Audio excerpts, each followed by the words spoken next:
tal? Muy buenas noches, bienvenidos a Minuto 1 a la pantalla de C5N. Hoy más que nunca clarificando la información, luchando diariamente contra la infodemia que te impone o trata de imponerte todos los días el periodismo de guerra en la Argentina. Con muchos temas para clarificar, con muchos temas para contar desde la realidad, no desde las redes sociales, no desde las operaciones berretas que se hacen en las redes sociales. Por eso, a partir de este momento, 2 horas con la mejor información, clarificando en base a la realidad y los datos concretos. Nos podés acompañar a partir de este momento con el hashtag Corte Apretada. Sí, Corte Apretada. ¿Por qué?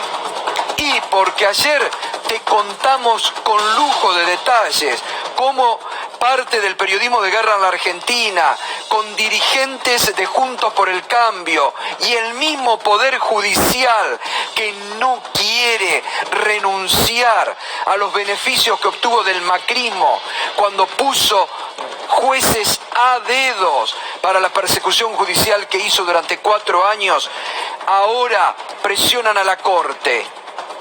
¿Y quién respondió de la Corte? El presidente de la Corte, que forma parte de ese engranaje que conformó durante 4 años el poder político, mediático y judicial que cogobernó la Argentina.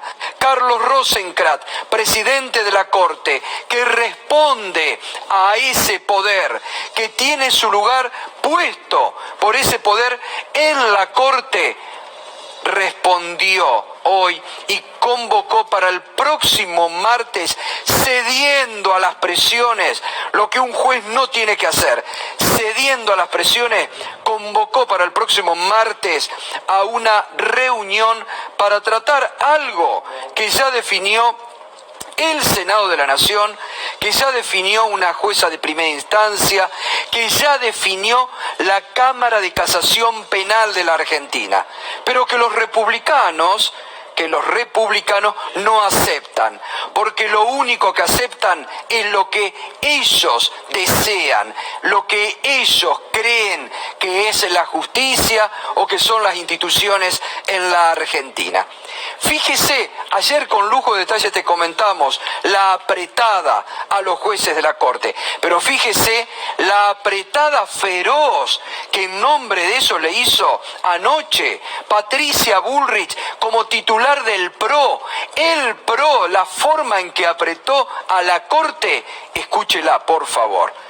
No tiene desperdicio. Me imagino que si la Corte quiere seguir siendo la Corte Suprema de Justicia de la Nación Argentina, tiene un solo camino, que es avalar lo mismo que ya avaló en su momento. La Corte también sabe que Juntos por el Cambio es la garantía de que no va a haber cambios en la Corte Suprema de Justicia, porque eso precisa de los 2/3 de los miembros del Senado, y en ese caso nosotros tenemos la llave. Nosotros somos esa garantía y ellos lo saben también. Entonces creo que tienen que moverse, no con una presión, con un toma y daca o con te doy esto, me das esto, sino de otra manera, porque además... Bueno, en realidad deberían moverse a derecho, ¿no? Porque si no parece raro, porque decir, ¿qué espacio político le garantiza la conformación de la Corte? Bueno, ¿escuchó una gran apretada como la que Patricia Bullrich le dice y le hace a la Suprema Corte de Justicia de la Nación? Si ustedes fallan como nosotros queremos, somos garantía de que ustedes sigan allí. Patricia Bullrich. Y Carlos Rosenkrantz, como representante de ese poder político, mediático y judicial que cogobernó la Argentina con Macri, bueno, obviamente aceptó el embate, aceptó la apretada y convocó para el próximo martes a una reunión. Y además hizo declaraciones en sus medios amigos. A ver, El titular de la Corte convocó para el 29 de septiembre a un acuerdo extraordinario para tratar el caso de los jueces trasladados. Tras una reunión de Zoom con todos los jueces en mucho avance y en uso de sus atribuciones, Carlos Rosenkrantz llamó a tratar el per saltum de Bruglia, Bertuzzi y Castelli. ¿Y qué dijo? La Corte tiene la responsabilidad, en casos como este, de dar certidumbre a la ciudadanía sobre el trámite que se impondrá a los planteos de los jueces involucrados. Como dije hace una semana, la Corte tiene la autoridad final cuando está en juego la constitucionalidad de los actos de otros poderes del Estado, aclara Rosenkrantz. Rápido salió a hacer este tipo de declaraciones el presidente. Y el diario La Nación, el presidente de la Corte convocó a un acuerdo extraordinario para tratar el martes próximo el caso de los jueces desplazados. Tenemos, como en otras circunstancias de la vida institucional argentina, la enorme responsabilidad de decidir, dijo Rosenkrantz. Que reiteremos lo que venimos diciendo. Una jueza de primera instancia rechazó el planteo de estos tres jueces. La Cámara de Casación Penal, que además, la Cámara de Casación Penal hace instante le devolvió a la Corte el pedido de licencia extraordinaria que pidieron estos jueces porque como no están de acuerdo con volver a sus tribunales originales, quieren una licencia extraordinaria. Recordemos, cobran cerca de 600.000 pesos por mes. Cerca de 600.000 pesos por mes y piden una licencia extraordinaria. La Cámara de Casación Penal le acaba de devolver a la Corte. Dicen, no es nuestra jurisdicción, ustedes quieren resolver, resuelvan también lo que es esta licencia extraordinaria. Así están las cosas en la Argentina de hoy. Sobre esto, que reitero, primera instancia rechazó, la Cámara de Casación Penal rechazó, que seguramente no Rosenkrantz, la mayoría de la Corte va a rechazar también, porque sería un pésimo antecedente que la Corte no preste atención lo que la primera instancia y la Cámara de Casación Penal ya ha indicado y ya ha fallado sobre estos jueces nombrados a dedo por Mauricio Macri como parte de la operación para armar causas y de persecución judicial en la Argentina. Pero hay que detenerse en un punto. ¿Cuál es el tema de fondo en la Argentina de hoy? ¿Cuál es el gran debate en la Argentina de hoy? Por lo que muchos sectores del poder económico, del poder también mediático, están crispados en la Argentina de hoy. Y una vez más, el tema es la redistribución de la riqueza. ¿Cuándo dejó de ser alto, rubio y de ojos celestes, como lo veían al presidente Alberto Fernández desde estos sectores cuando comenzó su mandato? ¿Cuándo dejó de ser para ellos alto, rubio y de ojos celestes? Cuando el presidente anunció y apoyó la iniciativa de diputados del oficialismo de poner un aporte extraordinario, por única vez, a las grandes fortunas. Allí comenzó la guerra. Allí comenzó el verdadero proceso de desestabilización que llevan adelante en la Argentina de hoy sectores del establishment, sectores empresariales, sectores de la política que defienden a la minoría. Lo dijo la AFIP en las últimas horas. No llegan a 10.000 personas en la Argentina. Escuche este dato, Escuche este dato, es muy importante. Cuando en su barrio le quieran decir que una persona de clase media va a tener que pagar ese impuesto, que no es un impuesto, es el aporte solidario por única vez, mentira. Es otra de las mentiras que tratan de imponer. ¿Sabe cuántas personas? 9.800 personas en la Argentina. con grandes fortunas van a pagar por única vez el 0,02% de la población. Pero Juntos por el Cambio, la Unión Cívica Radical, defiende ahora a las minorías en la Argentina. Defiende a las minorías poderosas. A las grandes fortunas las defiende la Unión Cívica Radical. Y si no, mírele lo que comentó muy suelto de cuerpo el diputado Ricardo Brusaile. Lo que yo creo que hay que mirar, la realidad, es dejar de hacer populismo tributario. Obviamente, lo primero que van a decir es que nosotros defendemos a los ricos. Las leyes se hacen para defender minorías, no importa quiénes sean las minorías. En este caso, nosotros entendemos que hay que salvaguardar la inversión en la Argentina, porque la inversión genera puestos de trabajo de calidad. Vuelvo al caso de Mercado Libre. Su titular seguramente tiene recursos para su séptima generación. Bueno, insólito, insólito lo de la Unión Cívica Radical, un partido centenario de poder que supo defender a las mayorías, que hoy defiende a las minorías en la Argentina. Y mire, desde el PRO, el diputado Luciano Laspina lo que dice sobre este tema. Entonces, como queremos ser una alternativa de gobierno, cuando todo esto inexorablemente fracase, porque yo creo que este impuesto no es el problema. Nosotros queremos estar bien plantados diciéndole a la sociedad que hay otro camino. Que hay un camino que es el respeto a la Constitución, la seguridad jurídica, la empresa privada, y estamos orgullosos no de defender a los ricos, de defender a los argentinos de bien que dependen de la inversión privada y la creación de empleo. Esos argentinos de bien necesitan empresarios, necesitan inversión privada, necesitan que esos empresarios apuesten por el país y no que se vayan. Por eso vamos a votar en contra. Argentinos de bien, quiere decir que todos los demás parece que no son argentinos de bien. David Cufré, buenas noches. Buenas noches, ¿Cómo estás, David? ¿Cómo andamos? Muy bien. Bueno, me parece que acá está el verdadero quid de la cuestión, ¿no? Otra vez el debate por la redistribución de la riqueza en la Argentina, claro, es lo que los tiene muy mal y lo demuestran, ¿no? Pero es una redistribución yendo muy a la cúpula del establishment, claro, una élite.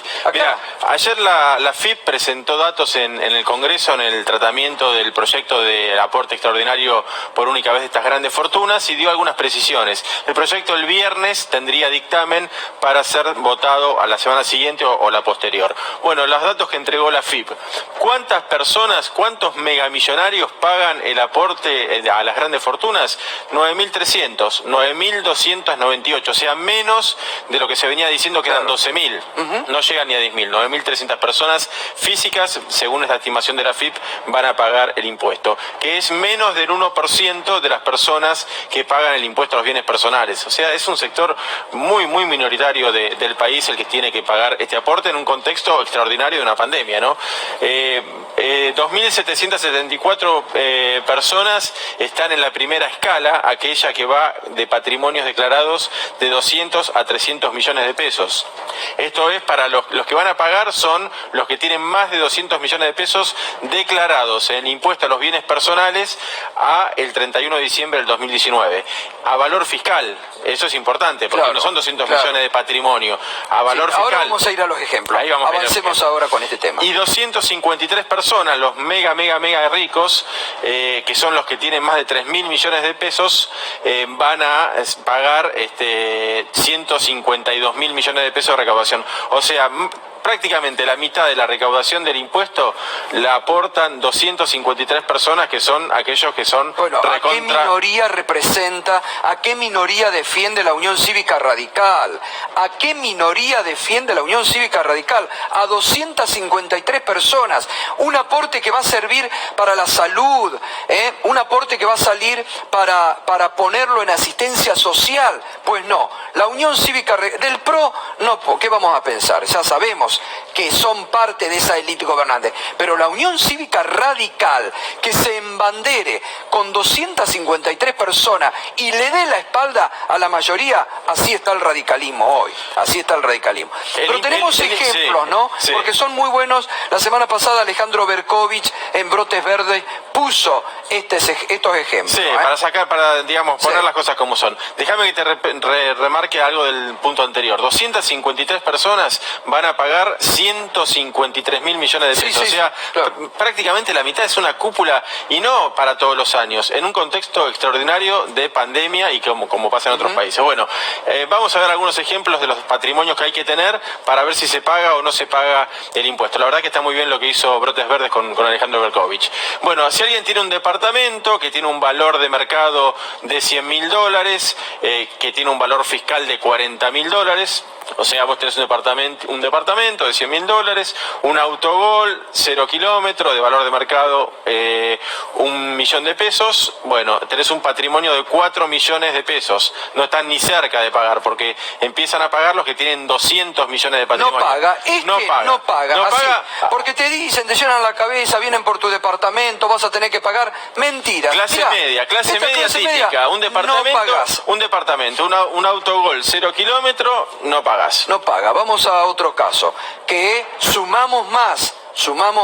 Vamos viendo. Tenés una casa ya más cara de $400.000, tenés un auto más importante, un Toyota Corolla 0 kilómetros, tenés un departamentito para alquilar, o sea, tenés una renta, y todo eso forma un patrimonio de 13 millones de pesos, no paga. O sea, si vos tenés una casa, un auto Corolla y un departamento para alquilar, no pagás. No pagas impuestos. Vamos con otro ejemplo. Un poquito más, agrandamos, ¿no? Vamos a 3 departamentos para rentar. Claro, la casa de $400.000, una casa importante, un auto Corolla 0 kilómetros y 3 departamentos para alquilar. O sea, te va más o menos bien, y tenés un patrimonio declarado fiscal de $19.600.000 pesos, no pagás ni cerca. Te faltan. Tampoco pagás. Para que se queden tranquilos los que salen a cacerolear porque van a tener que pagar el aporte solidario. Mentira, no vas a tener que pagar. Bueno, ahora si vos tenés una mansión o una casa muy importante, no sé, digamos, en algún barrio muy acomodado, que vale $1 millón, bueno, una casa que vale $1 millón, ¿no? Y tenés además un Audi 0 kilómetros y tenés 6 departamentos para alquilar, y juntás un patrimonio de 59 millones, no pagás. Bueno, o sea, que tenga 6 departamentos, tranquilo. No paga. No paga el impuesto extraordinario, no es impuesto, es un aporte extraordinario. Mirá cuántos casos, 5 ejemplos diferentes te estamos dando, Vamos con otro ejemplo. Mirá la mansión del $1 millón, tiene pileta, ¿no? Ya le sumamos la casa del fin de semana. Tenés una casa del fin de semana, también, que vale otro $1 millón. Sí.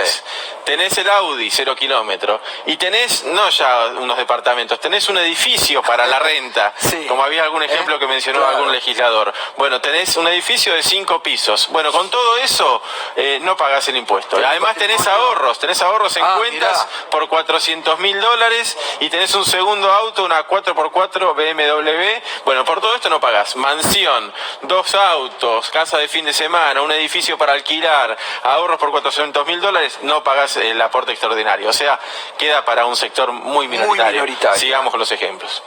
El último, vamos. El que paga. Bueno, tenés ahí ya una mansión propia del $1 millón, la quinta del fin de semana, $1 millón, el auto Audi, el auto BMW, la 4x4, el edificio para renta, y tenés ahorros no por $400.000, sino por $1 millón.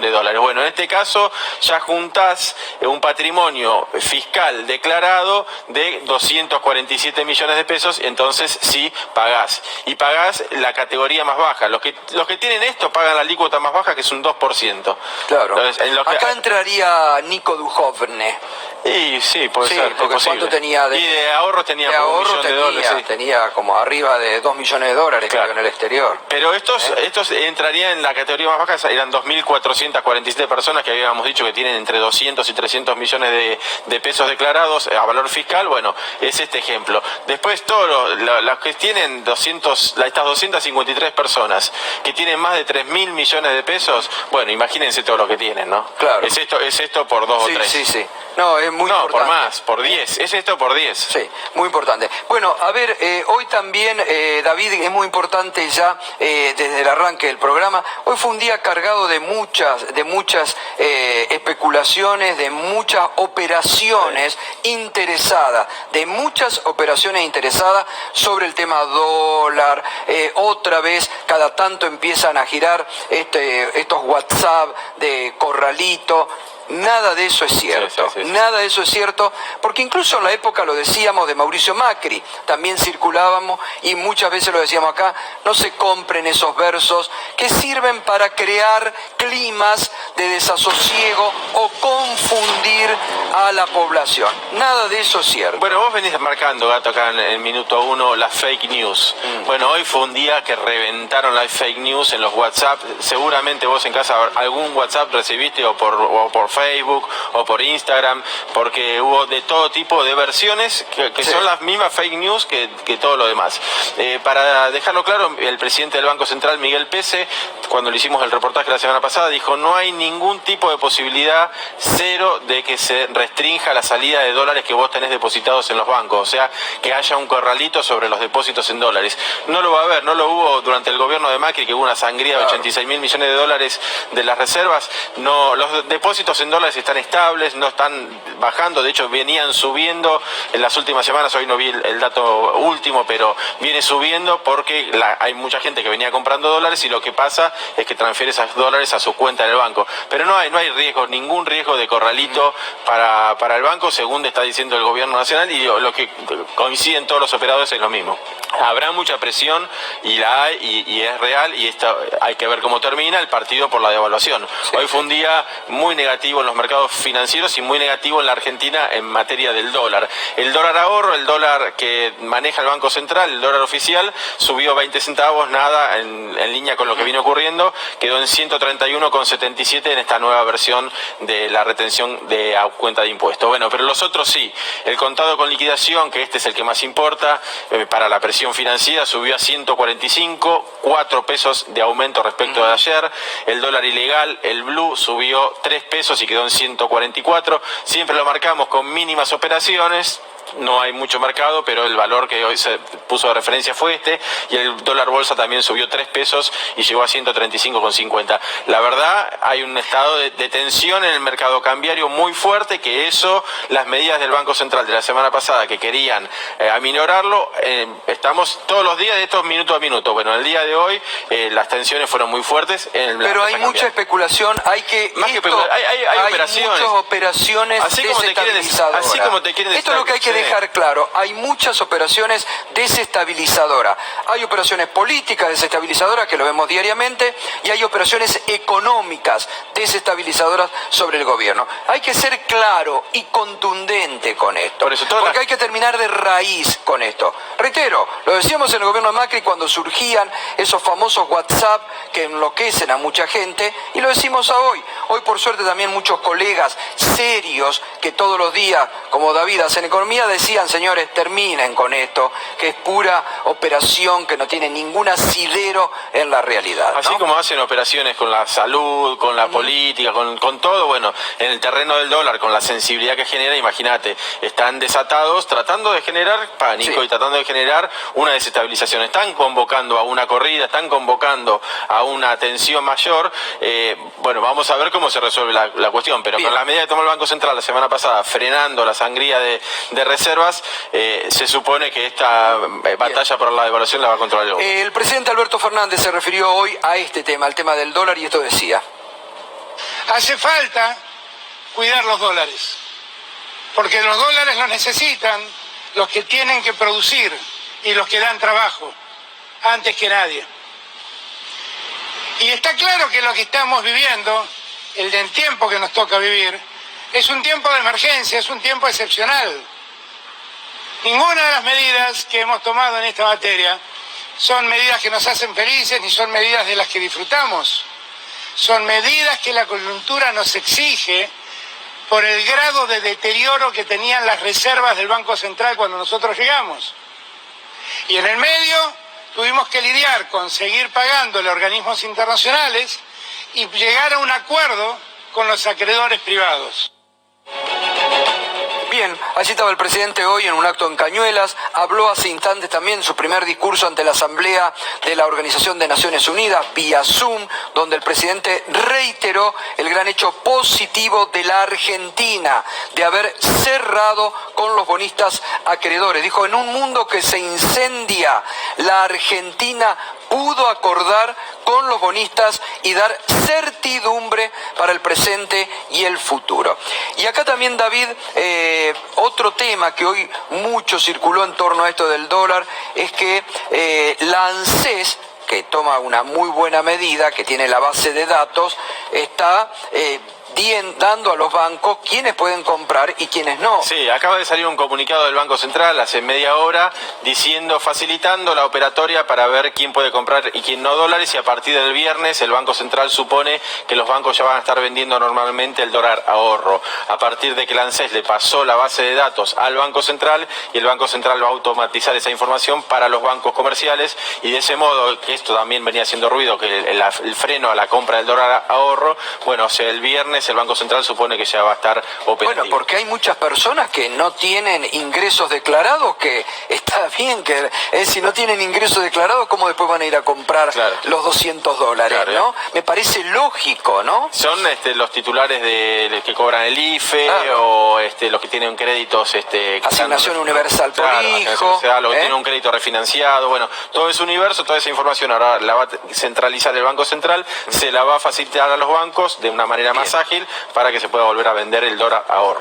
Bueno, otro tema que ya sumamos también a una colega que continuamente aquí en Minuto 1 la estamos citando, ¿no? Siempre de ella obtenemos la información que publica en BAE Negocios, que es nuestra colega Graciela Moreno, que es especialista en negocios y seguimiento de empresas, que respecto a esto que se habla, empresas que se van de la Argentina, pero poco se dice de empresas que llegan. ¿Cómo estás, Graciela? Buenas noches.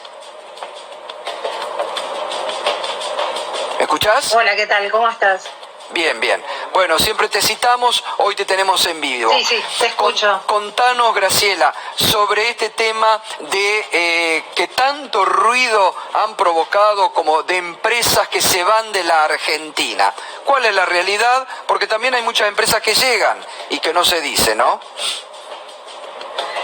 Sí, mira, justamente es como vos decís, si bien hay algunas empresas que anunciaron que se van del país, también hay otras que llegan. Por ejemplo, si hay el caso de por ejemplo, la empresa de dermocosmética, que es Pierre Fabre. Pierre Fabre, por ejemplo, vendió su planta, pero su planta se la compró Sidus, que justamente entendió que ese negocio era rentable en la Argentina. Y en los últimos días hubo como varias noticias en las cuales, por ejemplo, se conoció que Falabella había dado un mandato para la búsqueda de un socio. Y bueno, justamente el grupo Falabella, que está hace 30 años en el país, que llegó a tener 12 sucursales, para que veas la importancia que tenía el mercado local, lo cerró en febrero del año pasado, que fue cuando empezó un fuerte ajuste Falabella, que también siguió con despidos durante el año pasado, y bueno, ahora anunció que va a cerrar 4 locales. 2 son Falabella, 2 van a ser Sodimac, y dio el mandato para que le busquen un socio. La idea es ver cómo va a seguir adelante, a ver si puede encontrar a alguien para continuar con la operación, y bueno, si no lo resuelve, verá qué hace. Pero por ejemplo, estos locales que anunció que iba a cerrar, todavía no tienen ni fecha de cierre. Abrió un retiro voluntario para todos, y en los locales que se va a cerrar no va a despedir, sino que va a reubicar a la gente. Eso es, por ejemplo, lo que está pasando en Falabella. Después se conoció también que Alsea, que tiene las marcas de Starbucks y también tiene Burger King, se conoció la noticia de que se iban del país. Y justamente la empresa Alsea ratificó su compromiso en el país, dijo que no tienen intenciones de irse, que si bien en algún momento evaluaron la posibilidad de cómo seguir, que fue cuando estuvo el comienzo de la pandemia. Recordemos que Alsea cerró 13 locales en Argentina. Ahora dicen que ratifican su compromiso en el país, que se van a quedar. Tienen 253 locales. le dan trabajo a 7.000 jóvenes, están en 10 provincias, así que bueno, esta noticia que surgió de que el grupo Alsea mexicano se retiraba con estas marcas, al final no es así. También es falsa, también es falsa.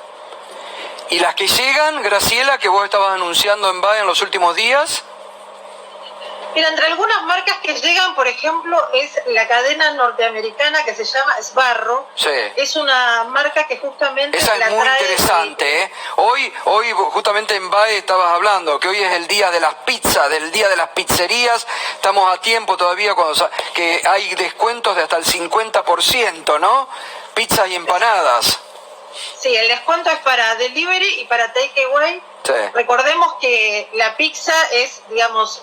es lo más referencial que tienen los argentinos. Sí. Hay 6.000 pizzerías en todo el país. Mirá. Y hay casi 1.300 solamente en la ciudad de Buenos Aires. Ajá. Y en este contexto, que sabemos que durante otros años intentó llegar al mercado argentino Pizza Hut, no funcionó, también Domino's no pudo entrar. En este contexto, los dueños de la marca Kentucky, que son justamente los de desarrolladora, sí, gastronómica, van a traer la cadena Sbarro. Ya tenían la marca desde el 2017, pero no encontraban el momento apropiado justamente para abrir los locales. Sbarro, que es estadounidense, Graciela, y que tiene la característica de las porciones muy grandes, ¿no? Es una super pizza. Porciones grandes, una marca que tiene 600 locales, que está en casi 30 países del mundo y que justamente estaba en varios países de América Latina, pero no estaba en Argentina. Claro, bien. Finalmente en mayo va a abrir su primer local, pero tiene un plan para abrir 20 locales en Argentina. Mirá. Así que es como un plan bastante ambicioso y esta vez llega con un jugador que conoce muy bien el mercado. Sí, Kentucky es muy importante. Y la cadena Marriott vuelve a la Argentina, decías hoy, que se hace cargo del Hotel Panamericano. Sí, también. La cadena Marriott hacía 7 años que no estaba en el país y ahora cerró un acuerdo y a partir del mes que viene le va a poner su bandera al Hotel Panamericano. Recordemos que, bueno, es un acuerdo que se hace a través de una franquicia y si bien la cadena Marriott tenía presencia en el país porque justamente el grupo compró a Starwood, que son los propietarios del Hotel Sheraton, esta es, digamos, una muestra del interés que tiene en el mercado argentino, porque justamente cierra este acuerdo y bueno, y en plena pandemia anuncia que le pone su bandera a este hotel tan conocido. Bien, bueno, Graciela, muchas gracias. La información tuya siempre es muy valiosa, siempre te tenemos en cuenta acá, así que gracias, no todas son pálidas. Gracias. Graciela Moreno, periodista especializada en empresas, la puede leer diariamente en el BAE con muy buena información, para que vean, no son todas pálidas, lo ha explicado muy bien, ¿no? No hay una tal huida masiva de empresas de Argentina, y sí hay también ingresos, o sea, se van algunas, vienen otras. Totalmente. Bueno, anoche justamente Aníbal Fernández estuvo acá y explicó muy bien anoche desde lo político, pero también desde lo económico, justamente este modelo que el macrismo sigue defendiendo, que puso en marcha mientras eran gobierno y que hoy en la oposición siguen defendiendo. ¿Para quién? Escúchelo.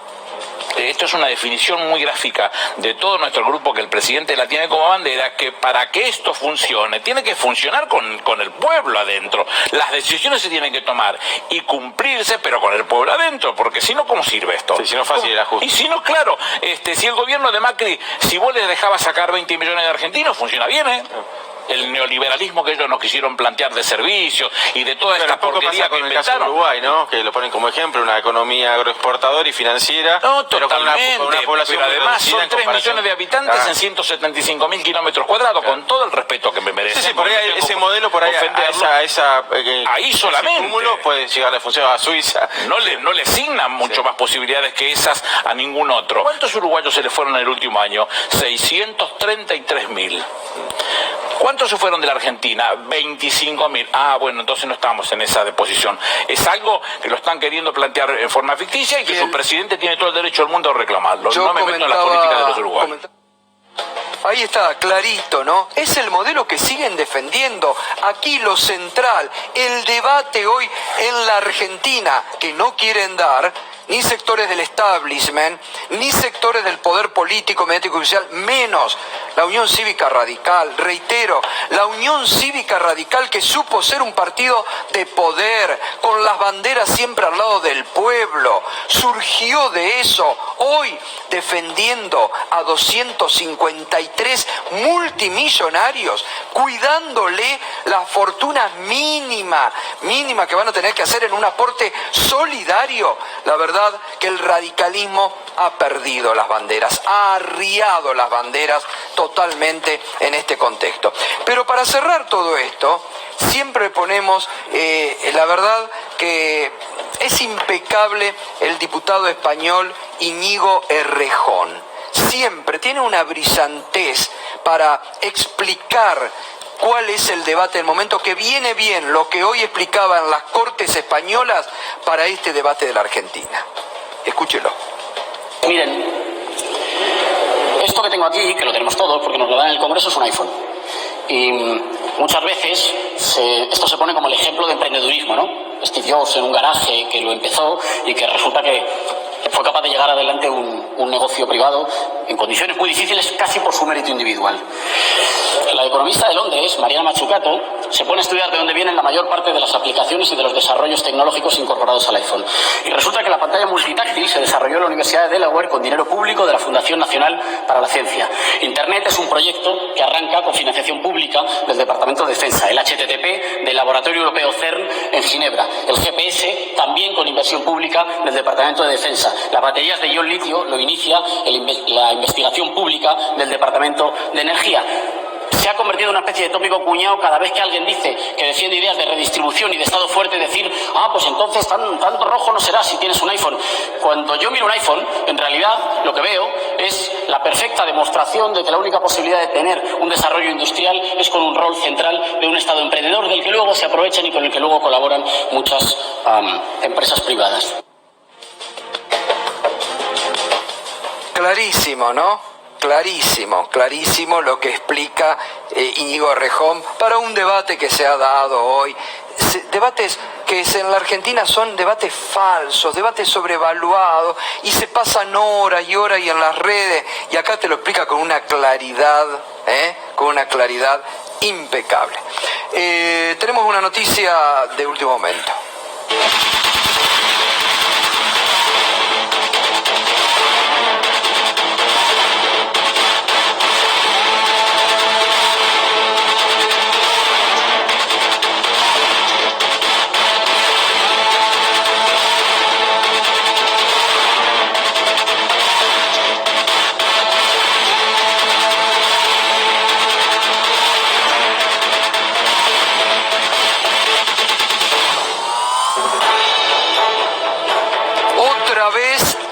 Stornelli es noticia. Juana Morín, estamos hablando del fiscal procesado, Carlos Stornelli, multiprocesado, delitos graves, pero que llamativamente en la Argentina sigue siendo fiscal, lo que es una vergüenza. Juana Morín, buenas noches, Juan. Así es, Gato, buenas noches. Hay que contar que en este caso el hijo del fiscal Carlos Stornelli, uno de los hijos del fiscal de Carlos Stornelli, Julián es un nombre de pila, fue agente de la Agencia Federal de Inteligencia, por lo menos durante un mes, 2 meses al menos, en la Agencia Federal de Inteligencia con un contrato de baja denominación, pero como vos marcabas, el fiscal está procesado justamente por realizar tareas vinculadas al espionaje ilegal.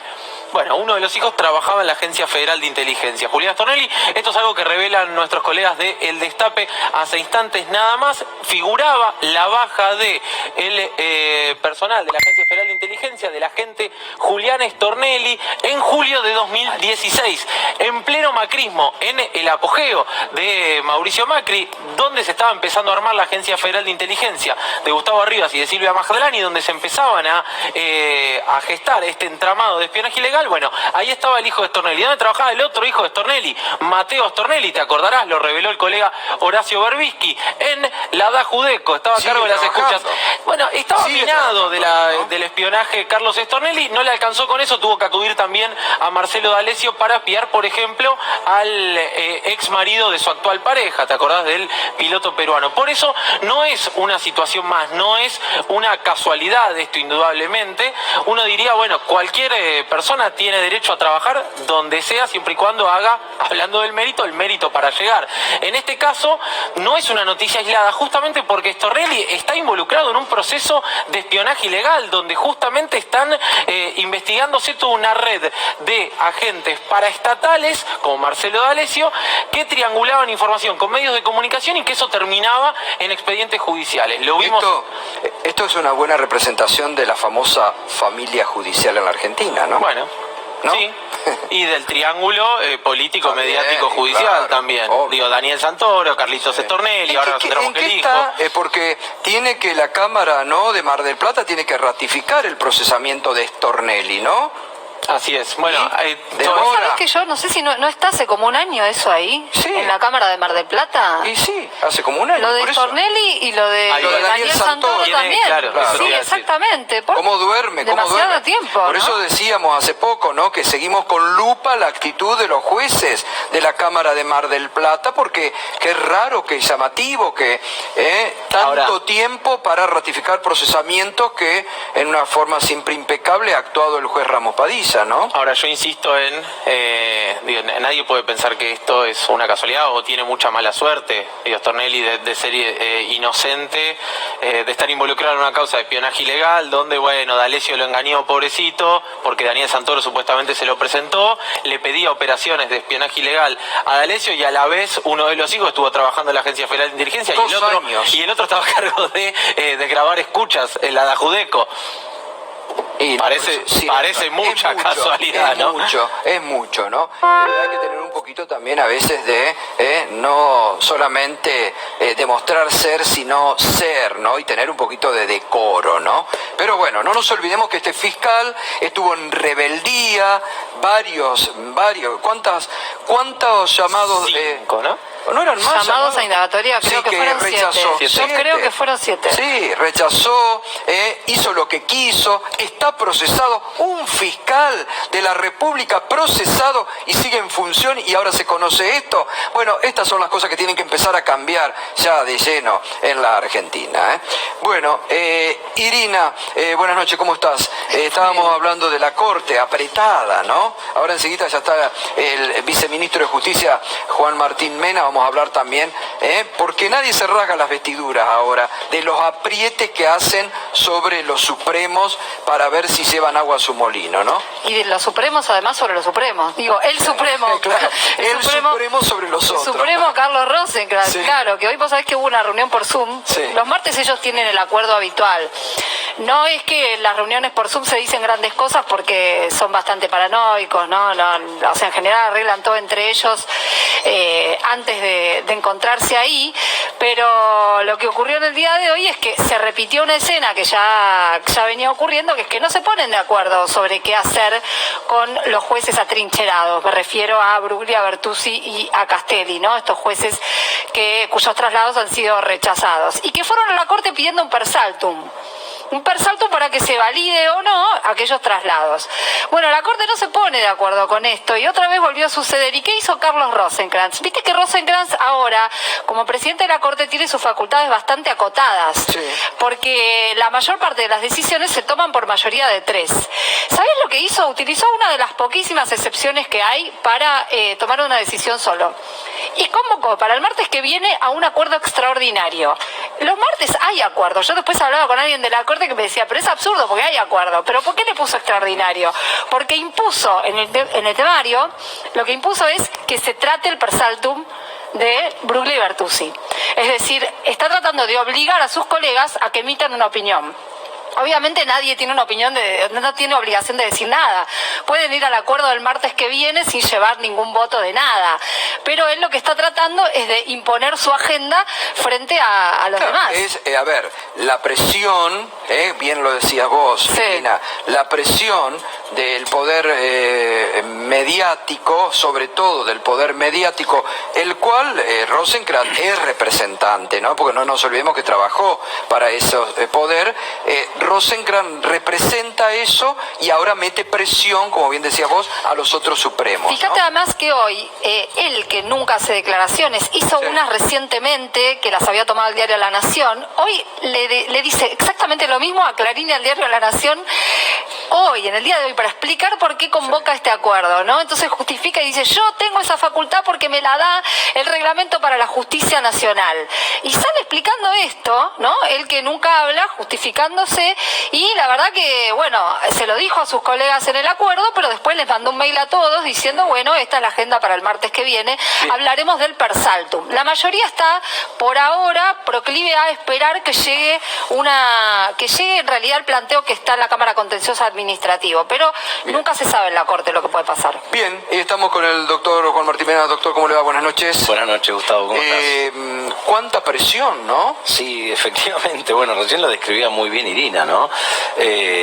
La presión vienen dando cuenta ustedes desde hace varios días, la presión que están ejerciendo sobre el máximo tribunal, pero me parece que es muy rescatable lo que decían recién. Ayer me preguntaban si había alguna crisis con la Corte, pues se quiere instalar esto. No hay ninguna crisis con la Corte. A la Corte hay que dejarla resolver tranquila cuando tenga que resolver, como quiera resolver, etcétera. El problema, me parece más grave, es que quienes están ejerciendo la presión consideran que tienen una persona presionable en la Corte. Y eso es lo que estamos viendo hoy con esta convocatoria extraordinaria que, como bien refería recién Irina, si uno ve las declaraciones que hizo el presidente de la Corte, Rosenkrantz, hoy, salió a justificar cómo tomó esa medida en soledad. Y lo salió a justificar solo cuando sus mandantes se lo pedían. Claro, ¿no? Eso es grave. El grupo Clarín salió a pedirle explicaciones después de días de presión. Me parece que eso no es sano para el funcionamiento de la justicia, no es sano para el funcionamiento de las instituciones. Recordemos de dónde nace todo esto. Estamos corrigiendo ni más ni menos que el desaguisado que hizo el macrismo en materia judicial. Estamos en el marco de la persecución que llevó adelante Mauricio Macri utilizando al Poder Judicial. Lo que hizo fue avasallar por completo contra ese poder del Estado. Y se enmarcó en múltiples decisiones. Una de ellas, la primera, fue cuando quiso crear un tribunal especial para juzgar a la expresidenta Cristina Fernández de Kirchner. La creación del famoso TOF 9, allá por febrero del año 2018. Y en función de del intento de creación del tribunal especial que quisieron conformar, es que la Corte tuvo que emitir las dos acordadas famosas de las que tanto se está hablando en estos días, que son la acordada 4 y la acordada 7, que justamente lo que viene es a poner un límite al Poder Ejecutivo a la hora de conformar tribunales. Y allí es donde se tratan las cuestiones vinculadas a los traslados. La jurisprudencia de la Corte, las acordadas de la Corte, son absolutamente pacíficas respecto de cómo tienen que hacerse esos traslados, los movimientos dentro del Poder Judicial. Ahora, perdón, Juan Martín, pero esas dos acordadas son interpretadas de distinta manera, porque si lees Clarín y La Nación, interpretan que son a favor de los 3 jueces atrincherados. Sí. Si lees la resolución del Consejo de la Magistratura, dicen exactamente lo contrario. ¿Cuál es la lectura que hay que hacer? Es muy difícil. En tiempos de posverdad, fake news y presiones y todo lo que se está viviendo, la verdad suena preocupante. No vemos una doble interpretación. Las acordadas son absolutamente claras. Las acordadas dicen 2 cuestiones fundamentales. La primera, que el constituyente argentino fue sabio y estableció un solo mecanismo para nombrar jueces de la nación. Esto es, concurso público ante el Consejo de la Magistratura, terna vinculante del Consejo de la Magistratura, elección de uno de la terna por parte del Poder Ejecutivo y acuerdo del Senado. Claro. Y en eso toda la jurisprudencia de la Corte, pero desde hace añares, es pacífica también al decir que el acuerdo del Senado es la parte más importante de la designación de un juez. ¿Por qué? Porque viene justamente a poner un freno al favoritismo presidencial, que un presidente no puede hacer lo que quiera con la justicia, que es justamente lo que hizo Mauricio Macri. Claro. Eso iba a preguntar, si la Corte llegara a darle la razón a Bruglia, Bertuzzi y Castelli, ¿no habilitaría al Ejecutivo a hacer traslados? Sí, generaría una situación absolutamente irregular en la justicia, porque querría decir que cualquier poder ejecutivo puede designar jueces como se le canta. Claro. La Constitución es muy clara, establece un solo mecanismo. Bueno, ahí está. A mí me parece mucho más grave la explicación, que a veces yo me siento, y a usted por ahí le pasa lo mismo, un tonto explicando lo obvio, ¿no? Absolutamente. Ahora, acá hay un concepto de desobediencia por parte de estos jueces hacia la institución Senado, sí, pero además desconocen llamativamente todos la resolución de la Cámara de Casación Penal. Pero también es llamativo lo siguiente, es cierto que hay cierta desobediencia, habría que ver cómo se desarrollan los hechos en los próximos días, pero el resto de las instituciones fueron todas pacíficas y contestes a resolver. El Consejo de la Magistratura analizó más de 30 traslados efectuados por Mauricio Macri. Había algunos que estaban bien e identificó 10 que eran absolutamente irregulares, en franca violación a la Constitución. Esos 10 los remitió al Poder Ejecutivo, indicando que faltaba el paso por el Senado. Exacto. Intervino el Senado. En 7 de esos casos el Senado todavía está interviniendo. Y además se presentaron, de 10, 7 se presentaron. El problema fue que estos 3 magistrados desconocieron la autoridad del Senado. Ahí está. Desconocieron ni más ni menos que la letra de la Constitución Nacional. Yo me pregunto cómo puede esperarse de estos jueces que sean justos, que fallen conforme a la ley, si niegan el procedimiento constitucional. Pero aparte salen a apurar descaradamente a la Corte. Porque salen a apurar descaradamente a la Corte. Pero ¿qué pasó luego de eso, Gustavo? Y esto es importante. Luego del rechazo del Senado de estos 3 pliegos, porque directamente casi se podría decir que renunciaron al trámite del traslado, al desoír al Senado y no concurrir a la audiencia, la Cámara Federal de Casación el viernes pasado emitió una acordada de superintendencia. La Cámara Federal de Casación es la que ordena a los tribunales. Dijo, bueno, atento al rechazo del Senado y atento al decreto del Poder Ejecutivo, libérense las vacantes porque esta gente debe volver al cargo para el cual habían concursado y al cual habían sido legítimamente designados. Esto es Tribunal Oral Federal de La Plata 1, Tribunal Federal 4 de la Capital otro y Tribunal Federal de San Martín el tercero. Por eso, bien, todo dentro del marco de la legalidad. Exactamente. Nadie los tira por la ventana. El máximo tribunal penal del país, que es quien ejerce la superintendencia sobre los tribunales federales, ordenó la situación. Hoy, la Cámara Federal porteña, donde Bruglia y Bertuzzi, hasta el viernes pasado, ejercían su función, hizo lo mismo. Y reordenó las salas de la Cámara Federal porteña. Es decir, que ya lo diciendo, bueno, efectivamente, acá quedamos solo 2 jueces, el doctor Irursun y el doctor Llorens, y reordenaron las vocalías de las salas. Todas las instituciones están reconociendo el trámite legal y constitucional que estamos llevando a cabo, que reitero, es para arreglar el desaguisado y la ilegalidad que hizo el gobierno anterior. Por lo tanto, todo lo que digan algunos grupos de presión, algunos medios de comunicación, es para confundir a la gente. No solamente para confundir, las instituciones es para mantenerlo, están funcionando. Es para mantener el status quo que ellos habían armado. Exactamente, y quiero volver sobre lo que marca la Constitución en función de la interpretación que hizo la Corte y sus acordadas, porque no hay medias tintas en esto. La Corte dijo que la única forma de llegar a ser juez es como lo dice la Constitución, que efectivamente existe un mecanismo de traslado que es sumamente excepcional. Y para que ese traslado pueda ser válido hay que cumplir 3 requisitos. Misma jurisdicción, misma competencia o similar competencia material y la misma función y jerarquía. Bien, San Martín no es la capital federal, que es el caso de Castelli, y los tribunales orales no son la Cámara Federal, que es el caso de Bruglia y Bertuzzi. No puede tener doble interpretaciones esa situación. ¿Hay distinta jerarquía? Hay distinta jerarquía, claro. No es la misma función ni la misma jerarquía. ¿De qué se atan? Los jueces de tribunal oral, a los fines salariales y protocolares, tienen rango de juez de cámara. A los fines de fijársele el salario. No son jueces de cámara. Se atan del criterio salarial a los fines de decir, bueno, como soy juez de cámara, puedo ir a cubrir cualquier otra cámara. No, no es así. Pero no es así hasta el punto que las cámaras federales suelen tener vacancias.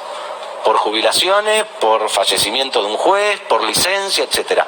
Cada vez que tienen que llamar a un juez para resolver ante un empate, jamás en la historia convocaron un juez de tribunal oral. porque no se reconoce la misma jerarquía ni la misma función. Los jueces de tribunal oral concursan y son elegidos para llevar adelante juicios orales y públicos.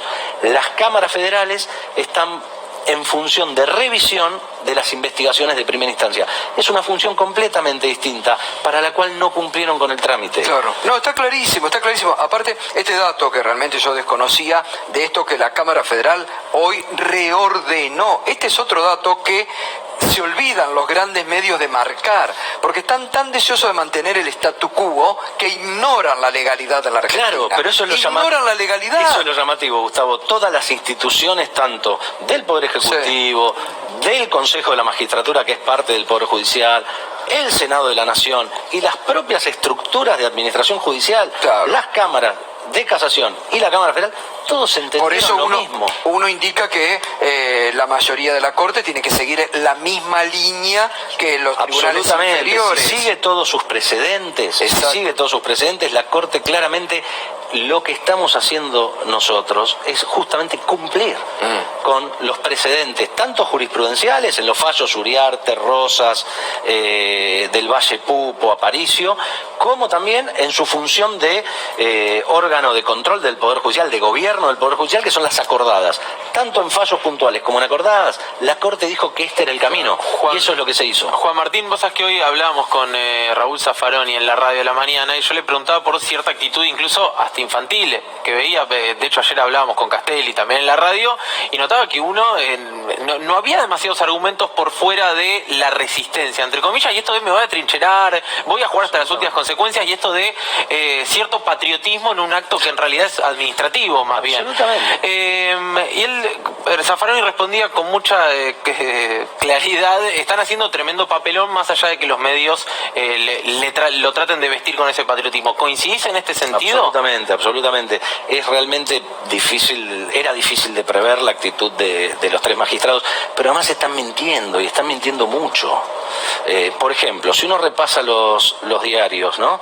Todos hablan de, no, porque esto iba a juzgar a la expresidenta, iba a juzgar la corrupción. Los jueces que investigaron a la expresidenta. Exacto. Los camaristas no investigaron nada. Claro. Punto uno. Las investigaciones las hacen los jueces de primera instancia. Claro. Los camaristas simplemente resuelven sobre incidencias, apelaciones, etcétera.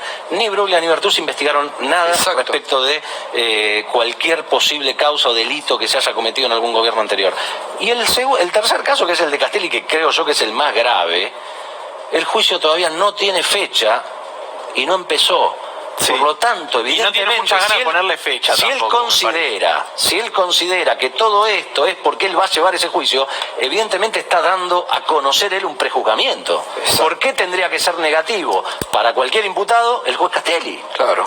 Si todavía el juicio no empezó, y el juez del tribunal oral, en un juicio oral y público, lo único que tiene que hacer es escuchar la acusación del fiscal, la defensa de los defensores, y en base a eso decidir. Es como digo yo, son tan obvios, son muy que dejan los dedos marcados. Bueno, porque él está con esa presión que le está metiendo, él está como deseando, déjenme aquí, que yo la voy a condenar, grita a los cuatro vientos. Efectivamente, está prejuzgando, pero también la oposición política en el Senado cometió estas mismas barbaridades de mentir y decir cosas que no se corresponden con la realidad. Una senadora, Laura Rodríguez Machado, si no me equivoco, no, porque esto, el fin que persigue es la anulación de las causas. Eso está resuelto por la Corte hace añares.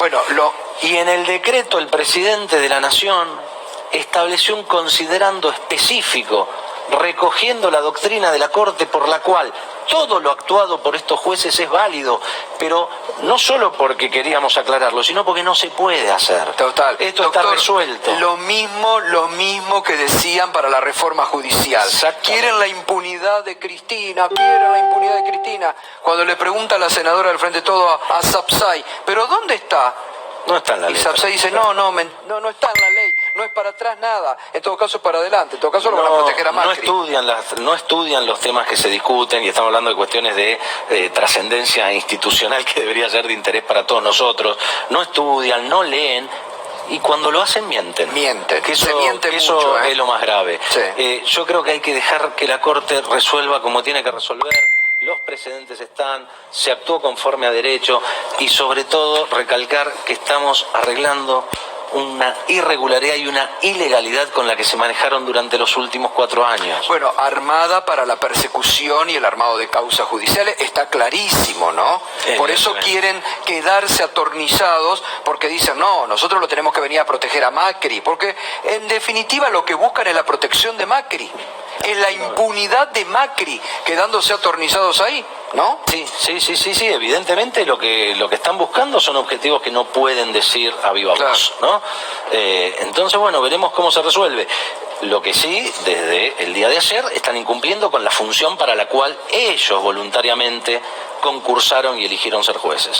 No, y además, cada uno de los 3 jueces tendría que estar cumpliendo una función, ni más ni menos que en los tribunales orales. ¿Qué están en desobediencia? ¿Estarían faltando a su trabajo? Bueno, están agarrándose de una cuestión que todavía no está resuelta porque hicieron unos pedidos de licencia. Pero esas licencias, hasta donde se conoce públicamente, no han sido resueltas. Hoy lo rechazó la Cámara de Casación Deberían estar trabajando, efectivamente, deberían estar trabajando. No conozco, sinceramente, salvo que no se haya hecho público, si se les concedieron las licencias, parecería hasta el momento que no, deberían estar ocupando el cargo que legítima y constitucionalmente ostenta. Gracias, doctor, como siempre, por favor, muy amable. Gracias a vos. Es muy importante clarificar esto, ¿no? Muy importante, lo ha aclarado muy bien. Gracias, Gracias. Bueno, tenemos otro alerta,